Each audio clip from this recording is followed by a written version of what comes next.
સૌ ભક્તોને ભાવથી જય સ્વામિનારાયણ. ભક્તો, આજે મુક્તાનંદ સ્વામી એમનો અક્ષરવાસનો આ દિવસ છે. સદગુરુ મુક્તાનંદ સ્વામી એટલે સત્સંગની માં કહેવાય. ભગવાન સ્વામિનારાયણ એમના મોટા ગુરુભાઈ એટલે મુક્તાનંદ સ્વામી હતા. સદગુરુ રામાનંદ સ્વામી કે જે આપણા ઉદ્ધવ સંપ્રદાયના આદ્ય સ્થાપક હતા, એમના મુખ્ય શિષ્ય એટલે સદગુરુ મુક્તાનંદ સ્વામી. ભગવાન સ્વામિનારાયણનો કોઈ પણ આશ્રિત હોય, ભલે કદાચ કોઈ પણ સંપ્રદાયમાં માનતો હોય, પણ જો ભગવાન સ્વામિનારાયણ એમના શરણે આવ્યો હોય તો સદગુરુ મુક્તાનંદ સ્વામીથી એ વાકેફ હોય, એમના જીવનથી એ પરિચિત હોય. સદગુરુ મુક્તાનંદ સ્વામીને કોણ ન જાણતું હોય? મેં પહેલા જ કહ્યું હતું કે સદગુરુ મુક્તાનંદ સ્વામી એટલે સત્સંગની માં કહેવાય. ભક્તો, કોઈ પણ પરિવાર હોય, કોઈ પણ સમાજ હોય, કોઈ પણ વિસ્તાર હોય, કોઈ પણ રાષ્ટ્ર હોય, કોઈ પણ દેશ હોય, એમનો કોઈ પિતા હોઈ શકે અથવા કોઈ માતા હોઈ શકે. મતલબ પિતાનું જે સ્થાન છે અને માતાનું જે સ્થાન છે બહુ જ અગત્યનું સ્થાન કહેવાય. અને જેમને પણ આ ઉપાધિ મળતી હોય તો એ કોઈ સામાન્ય ક્યારેય પણ ના હોઈ શકે. સદગુરુ મુક્તાનંદ સ્વામી એટલે સ્વામિનારાયણ સંપ્રદાયની અંદર સત્સંગની માનું એમને બિરુદ મળ્યું હતું. કારણ બસ એટલું જ હતું કે સદગુરુ મુક્તાનંદ સ્વામી ખૂબ જ દયાળુ સ્વભાવના સંત હતા. પોતે ખૂબ જ વિદ્વાન હતા, ગુણિયલ હતા, કલા અને કૌશલ્યતામાં એ શ્રેષ્ઠ હતા. સદગુરુ મુક્તાનંદ સ્વામી જેવું કોઈ નૃત્ય ના કરી શકે, સદગુરુ મુક્તાનંદ સ્વામી એમના જેવું કોઈ ગાયન ના ગાઈ શકે. બહુ મોટા કવિ હતા, અનેક પદો લખ્યા છે સદગુરુ મુક્તાનંદ સ્વામીએ. બહુ મોટા વિદ્વાન છે, 25થી વધારે શાસ્ત્રો સદગુરુ મુક્તાનંદ સ્વામી લખ્યા છે. મુક્તાનંદ સ્વામી દ્વારા વિરચિત અનેક પદોની અંદર સામાન્ય માણસને પણ સમજાય અને બહુ મોટા વિદ્વાનને પણ સમજાય એવી સરળ ભાષામાં સ્વામીએ અનેક કીર્તનો લખ્યા છે. એ મધ્યે એક ભજન છે, એમની પંક્તિ મને યાદ આવે છે કે હરિ બિન કોઈ ન તેરા સમજ નર, હરિ બિન કોઈ ન તેરા રે હો જી. ચાર દિન કી ચાંદની બીતે, ચાર દિન કી રે હા હા હા, હે ચાંદनी बीते आगे बहुत अंधेरा, समझ नर हरि बिन कोई न तेरा रे ओ जी. આ અદ્ભુત પંક્તિઓ છે સદગુરુ મુક્તાનંદ દ્વારા વિરચિત છે. ભક્તો, આજના દિવસે સદગુરુ મુક્તાનંદ સ્વામી જેવા ગુણ આપણા સૌની અંદર આવે. એમની સાધુતા, એમની સરળતા, એમનું સંતત્વ, એમની વિદ્વત્તા, એમના ગુણ, કળા, કૌશલ્યતા, આદિ તમામ ગુણ છે આપણી અંદર આવે એવી ભગવાનના ચરણોમાં આપણે પ્રાર્થના કરીએ. સદગુરુ મુક્તાનંદ સ્વામી એવું પાત્ર છે કે એમના વિશે જેટલું પણ બોલીએ એટલું ઓછું છે. અનેક એવા પ્રસંગો ભગવાન સ્વામિનારાયણની સાથે એવી ઘટનાઓ ઘટી છે કે જ્યારે ભગવાન સ્વામિનારાયણ એ પોતે પણ કંઈક આદર્શ કામ કરવાનું વિચારતા હોય, કંઈક મહત્વની વાત કરવાનું વિચારતા હોય, ત્યારે સદગુરુ મુક્તાનંદ સ્વામીને પાસે બોલાવતા. એક મુક્તાનંદ સ્વામી જેવા એક સંત હતા કે ભગવાન સ્વામિનારાયણ જ્યારે સ્વામી આવતા ને ત્યારે એમની પાસે બેસવા માટે આસન આપતા. બાકી તમામ સંતો છે બધા ભગવાનના શિષ્ય હતા, પણ મુક્તાનંદ સ્વામી છે એમને ભગવાન શ્રીહરિ પોતે પોતાના મોટા ગુરુભાઈ સમજતા હતા.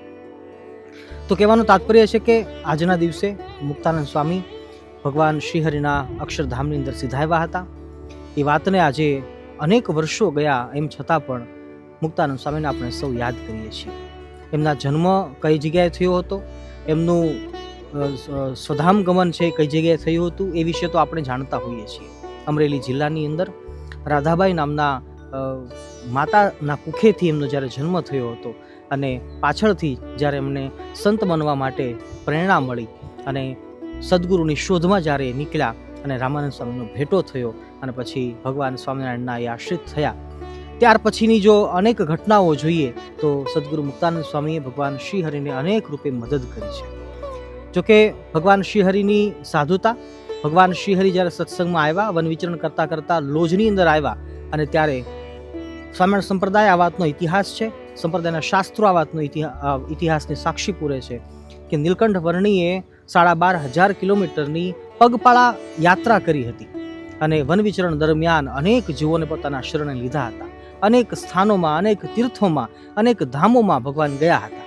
પરંતુ ગુજરાતની અંદર આવ્યા, ગુજરાતમાં આવીને પણ અનેક જગ્યાએ ગયા, પણ જ્યારે લોજ ગામની અંદર ભગવાન શ્રી હરિ ભગવાન નીલકંઠ વર્ણી સ્વરૂપે આવ્યા અને એ વખતે સદગુરુ મુક્તાનંદ સ્વામીની સાધુતા જોઈ અને ભગવાન નીલકંઠ વર્ણીએ સંકલ્પ કર્યો કે હવે હું રહીશ તો ગુજરાતમાં રહીશ અને મુક્તાનંદ સ્વામીની સાથે રહીશ, કારણ કે મુક્તાનંદ સ્વામીનું જેવું જીવન હતું, એમની જેવી સાધુતા હતી, એમની જેવી કોમળ બોલી હતી, એમનું દાસત્વ હતું, એ જોઈ અને નીલકંઠ વર્ણી બહુ જ પ્રસન્ન થયા હતા અને વિચાર મનમાં કર્યો હતો કે જો મુક્તાનંદ સ્વામીની અંદર આટલી સાધુતા હોય તો એ જેમના શરણે હશે એ રામાનંદ સ્વામી અચૂક એ ખૂબ મોટા સંત હશે, સદગુરુ હશે.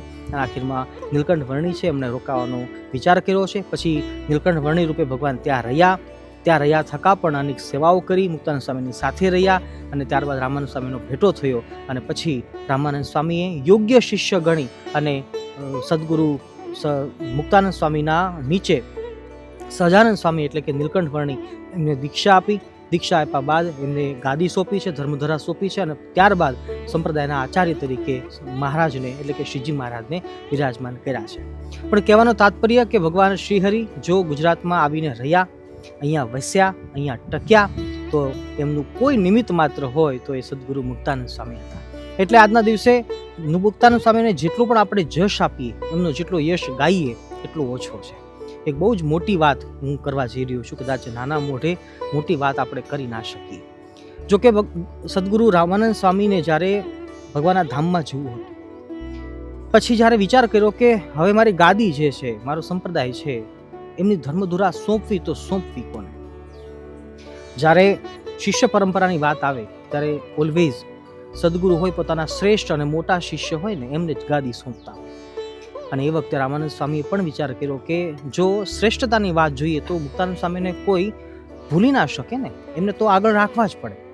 અને વળી પાછા સત્સંગમાં મોટા હતા, અનેક વર્ષો પહેલા એ સાધુ થવા માટે આવેલા, એમની નીચે 50 જેટલા સંતો રામાનંદ સ્વામીની સેવામાં રહેતા હતા. તો પહેલો વિચાર મુક્તાનંદ સ્વામીનો જ આવ્યો હતો કે મુક્તાનંદ સ્વામીને જ હું ગાદી સોંપું અને પછી હું ભગવાનના ધામમાં જાઉં. પછી પાછળથી મુક્તાનંદ સ્વામી જેને ગાદી સોંપે એ એમની ઈચ્છાની વાત છે. પણ જ્યારે મુક્તાનંદ સ્વામીને આ વાત કરી કે હવે અમારે ગાદી સોંપવી છે, જ્યારે સંપ્રદાયનું સુકાન સોંપવું છે, તો અમે શું કરીએ?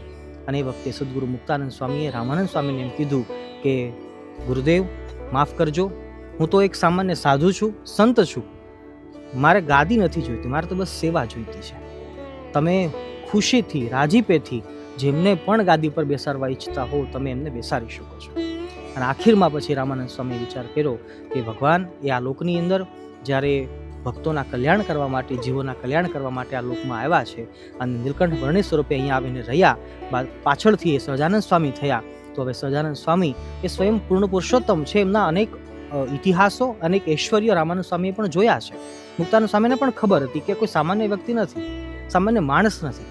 અને ત્યારબાદ મુક્તાનંદ સ્વામી એમ કહ્યું, રામાનંદ સ્વામી એમ વિચાર કર્યો કે હવે સહજાનંદ સ્વામીને હું ગાદી સોંપું, કારણ કે મુક્તાનંદ સ્વામીની પરમિશન હતી એટલા માટે.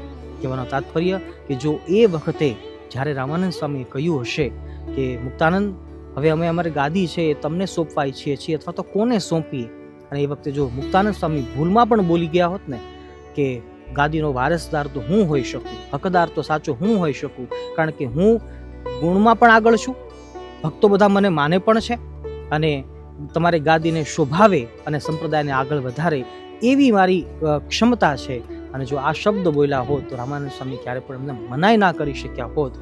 આ વાત પણ આપણા સ્વામિનારાયણ સંપ્રદાયના શાસ્ત્રોની અંદર લખાયેલી છે. કહેવાનું તાત્પર્ય કે મુક્તાનંદ સ્વામીની સૌથી મોટી સાધુતા, એમનું સૌથી મોટું સંતત્વ, એમનો સૌથી મોટો ત્યાગ કે વૈરાગ્ય, જે ગણો એ એમની સમજણ, જે ગણો એ જ છે કે એ વખતે ગાદીનો સ્વીકાર પોતે ન કર્યો અને પોતે સહજાનંદ સ્વામીના શિષ્ય તરીકે રહી અને એમની સેવામાં રહેવાનું પસંદ કર્યું. અને એના કારણે હાલ સ્વામિનારાયણ સંપ્રદાયની જે આ આખી છબી આપણે જોઈએ છીએ એ એમના પછી જે બની છે. જો એ વખતે એમને કદાચ ટંટો કર્યો હોત તો અનેક પ્રશ્નો ઊભા થયા હોત, પણ સદગુરુ મુક્તાનંદ સ્વામી એ સત્સંગની માં એટલા માટે જ કહી શકાય, કારણ કે માં હોય એ છોડવાનું શીખવાડે છે, માં હોય એ સહન કરવાનું શીખવાડે છે, માં હોય એ સમર્પિત રહેવાનું શીખવાડે છે. એમના જીવનમાંથી આપણે સૌએ આ રીતે એમના ગુણો છે પ્રાપ્ત કરવા જોઈએ.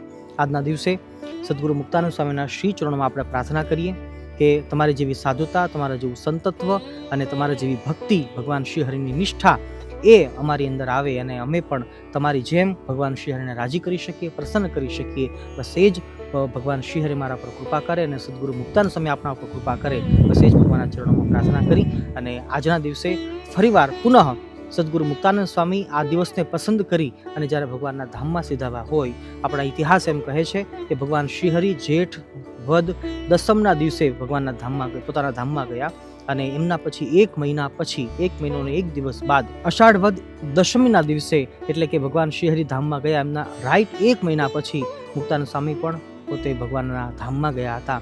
તો એવું આ દિવસને પસંદ કરી મુક્તાનંદ સ્વામી જ્યારે ભગવાનના ધામમાં ગયા છે ત્યારે આજના દિવસે આપણે પુનઃ એમના ચરણોમાં નતમસ્તક થઈએ અને ભગવાન શ્રી આપણા સૌ પર કૃપા કરે, બસ એવી ભગવાનના ચરણોમાં પ્રાર્થના કરીએ.